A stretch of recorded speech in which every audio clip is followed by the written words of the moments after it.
ఇక ఏలూరు జిల్లా నూజివీడు పట్టణంలో తెలుగుదేశం పార్టీ ఆవిర్భావ దినోత్సవాన్ని ఘనంగా నిర్వహించారు. పట్టణంలోని పోతురెడ్డిపల్లి అడ్డరోడ్డు ప్రాంతంలోని దివంగత నేత ఎన్టీఆర్ విగ్రహానికి పూలమాలలు వేసి ఘన నివాళి అర్పించారు. రాష్ట్ర గృహ నిర్మాణ మరియు సమాచార పౌర సంబంధాల శాఖ మంత్రి కొలుసు పార్థసారథి తెలుగుదేశం పార్టీ జెండాను ఆవిష్కరించారు. పేదలు బడుగు బలహీన వర్గాల అభ్యున్నతి కోసమే తెలుగుదేశం పార్టీ ఆవిర్భవించిందన్నారు. ₹2 కిలో బియ్యం పథకాన్ని ప్రవేశపెట్టిన ఘనత దివంగత ముఖ్యమంత్రి ఎన్టీఆర్కే దక్కుతుందన్నారు. ఎన్టీఆర్ ఆశయ సాధనకు ముఖ్యమంత్రి చంద్రబాబు కృషి చేస్తున్నారని తెలిపారు. టీడీపీ ఆవిర్భావ దినోత్సవం వేడుకల్లో భాగంగా కార్యకర్తలు, అభిమానులు కార్లు, బైకులతో నూజివీడు పట్టణంలో పెద్ద ఎత్తున ర్యాలీ నిర్వహించారు.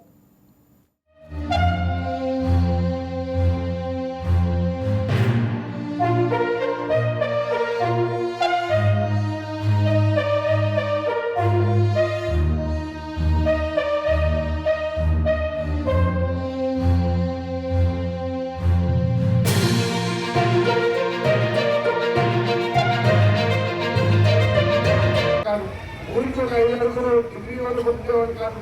కానీ ఈరోజు ప్రతి గ్రామంలో కూడా ప్రతి ఇంట్లో ఒక ఇంజనీర్లో, ఒక ట్రైనీలో, ఒక ప్రాజెక్ట్ చదివిన వాళ్ళు ఉంటున్నారు.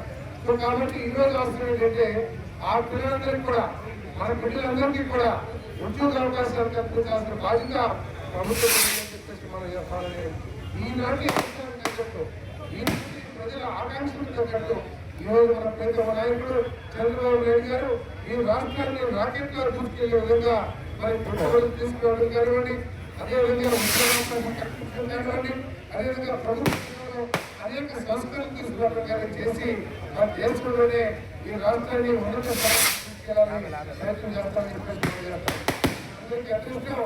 మన పార్టీ 44 సంవత్సరాలైనా కూడా మన యంగెస్ట్ పార్టీ. ఎందుకంటే మనకి ఎవరైతే లోకేష్ గారి పేరు మీద, లోకేష్ గారి నామం మీద ఒక అత్యంత యువకుడు యువనాయకత్వం మనకు ఉందని చెప్పేసి మనం చేస్తాను. నేను ఈ పార్టీ ఎప్పుడు కూడా ముసలి పార్టీ కాదు.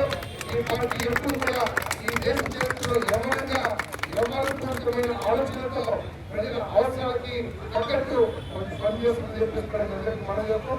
మరి ఈరోజు ఈ కార్యక్రమాన్ని మన పోటీపల్లిలో పెద్ద ఎత్తున పెట్టారు. మీరందరూ కూడా తప్పకుండా అక్కడ కావాలి. ముఖ్యమంత్రి గారు తీసుకెళ్ళవాలి. ముఖ్యమంత్రి గారు డైరెక్ట్ ఇంట్రక్షన్ జరిగింది అక్కడ చేస్తారు. తప్పకుండా మన ఎందుకంటే ఆ గ్రామ ప్రజలందరూ కూడా మన పార్టీ అధ్యక్షులు అందరూ మన పార్టీ కార్యాలయం నిర్వహించగలిగింది. 44వ తెలుగుదేశం పార్టీ ఆవిర్భావ కార్యక్రమాన్ని మన పోటీపల్లి తీసుకుందని మనం చెప్తూ మరొకసారి మీ అందరికీ కూడా తెలుగుదేశం పార్టీ 44వ ఆవిర్భావ శుభాకాంక్షలు తెలియజేస్తూ మనందరూ కూడా ఈరోజు అక్కడ ప్రకటన చేస్తామని మనలో ఎటువంటి విడుదల నా మీద ఎన్నుకునేయండి, మీ మీద రాకపోనేయండి, లేదా ఇంకొకరికి ఏదైనా ఉండేయండి, వాటన్నింటినీ పక్కన